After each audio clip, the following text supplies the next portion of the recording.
Big news if you're one of the 40-plus million Americans who still has student loan debt. President Biden today hinting that you might be getting a break soon. Watch.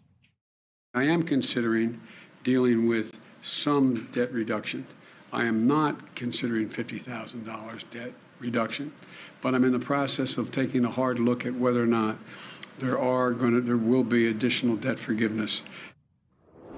A freeze on student loan payments went into effect at the start of the pandemic. It was recently extended by the White House for the 7th time, meaning that people don't have to start paying back those loans till August again.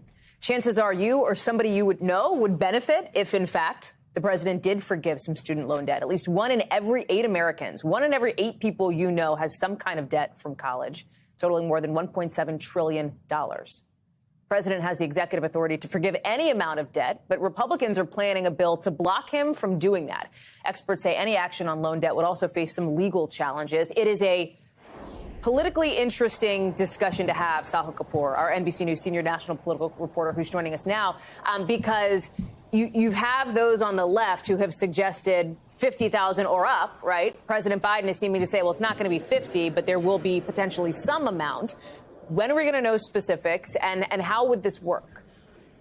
That's right, Hallie. Some significant news coming for young Americans saddled with student debt. President Biden saying in the strongest terms he has so far that he is taking a hard look at using his executive authority to forgive some portion of student debt. Now, as you noted, he's not going to forgive $50,000. It's going to be less than that. And a source familiar with the president's thinking told me that any action that President Biden takes will likely be linked to income. In other words, he's not going to give people of means relief when they have the ability to pay off these loans. Now, as for a time frame, he said a couple of weeks. Unclear if that actually means a couple of weeks or maybe a couple of weeks in Trump standard time. You'll know what I'm talking about here.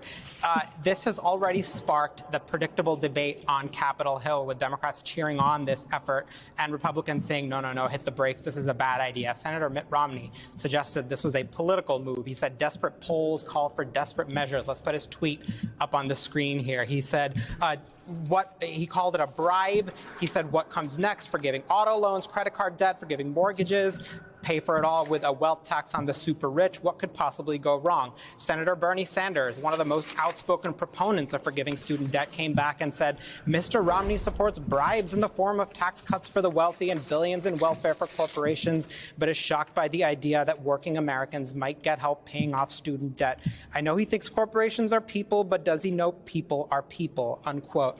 And Senator Lisa Murkowski, the moderate Republican from Alaska, said this is an idea worth looking at, but she does worry that if student debt is forgiven for this generation, what happens with the next generation in another 10 years, who will have to pay off these loans? She wants a long-term solution to lower the cost of college tuition. And finally, Hallie, this comes just about 6 months before a major midterm election where young voters are relatively disengaged. They're unhappy with what they perceive as a lack of progress from President Biden and this Democratic trifecta on issues important to them. This is perceived as one way the president can show those young voters that he is fighting for them, remind them why they support Democrats, and try to mobilize them so Democrats have some shot at keeping the House and the Senate. Hallie?